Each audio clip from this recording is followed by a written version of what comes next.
27th, 1874 in Hampton Beach, New Hampshire. He was the star of the first feature-length film ever made in Hollywood, The Squaw Man. He was the highest-paid actor at the turn of the 20th century, earning $5,000 for that film. He stood 5'11" and weighed 180 pounds with brown eyes and curly hair. He was educated at the Maine Conference Seminary, but left at 15 to join vaudeville in Boston with his brother William. After a few years in vaudeville, Dustin had sights set on bigger things, like a career in the Broadway stage. He and William left vaudeville and returned home back to Bucksport. Fate took a hand, though. The Ethel Tucker Repertory Company came to town, and they happened to be looking for a male lead to join the company. Before Ethel Tucker took over, Ethel was in charge of booking actors, both experienced, promising for the plays for the traveling troupe put on. Dustin auditioned for her. Deeply impressed, Ethel Tucker hired him on the spot. His first play was a drama entitled The Hidden Hand. Dustin worked as well for a time with Margaret Mather, and then went on to work with Irish-bred actor Chauncey Alcott. Broadway was the place to show plays, and that was where Dustin was headed. After he completed what would be his first but not his most popular Western, Arizona, in which he played the role of Lieutenant Denton for 2 years, he was offered another role in a different play of the same style, which would in years to follow become his trademark, the perfect physique to play a cowboy.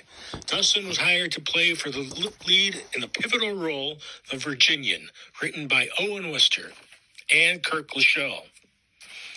The play debuted at Herald Square Theater in New York City on January 5th, 1904.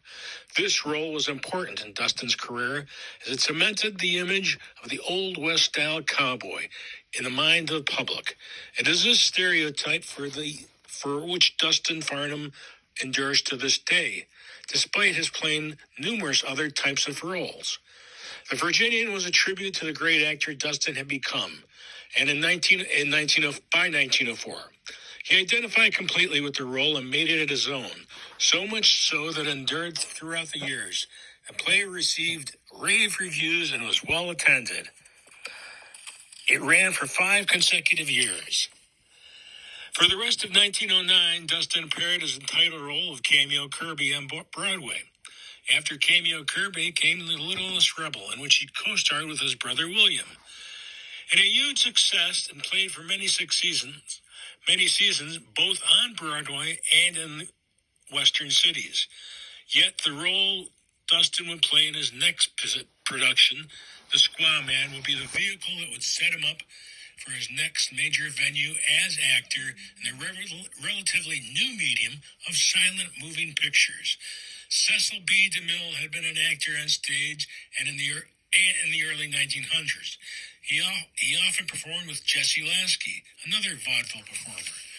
DeMille and Lasky were out to make a fortune, and they formed their own film company.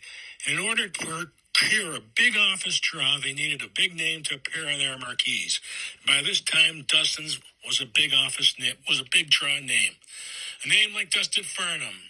He had guaranteed clout for the picture they wanted to make together, called The Squaw Man, in which Dustin had already played the lead to great fanfare on Broadway. But first, Lasky and DeMille had to find him. The Lambs Club in New York is a social gathering place and watering hole for actors, singers, dancers, and anyone involved in theater. It was Dustin's home away from home. The Lambs was the very place that Lasky and DeMille finally located Dustin one evening. And he and Lasky and DeMille got down to business and informed actor of their plans to make a film version of The Squaw Man. They described the long, warm weather he would find on location, ideal for shooting a movie. They located an old barn on the corner of the streets called Vine and Selma that would do for the filming of the interior shots. Farnham's contract called for the actor to receive $250 a week for each week they actually played before the camera, and 25% of the net profits derived from the sale of the picture throughout the world. In later years, Lasky and DeMille preferred to gloat over Farnham's lack of foresight in not taking the stock, rather than admit they had agreed to give 25% of the profits away. And so Dustin made The Squaw Man, the first full-length moving picture ever made in Hollywood, California. And it was made to great critical acclaim. Dustin once commented that in his opinion, doing film work was much more difficult than stage work. Production of The Squaw Man took roughly a month. When released, The Squaw Man was a genuine hit with a movie-going public. It profited an unheard of amount of $244,000, an enormous sum for 1924. After a number of highly other successful films, Dustin took a year off to spend his favorite pastimes, fishing and motorboating. On May 29th, Dustin finally had a child, and that child was named Estelle, his only daughter. The shame about Dustin was he suffered horribly from alcoholism for all of his adult life to steady his nerves from the fear of being on stage and just because generally he enjoyed getting wasted.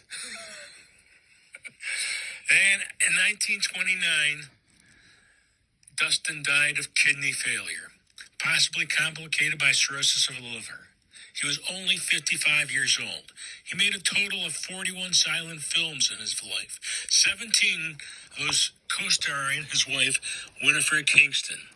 Dustin Farnham was an early pioneer of motion pictures and deserves recognition for his many achievements.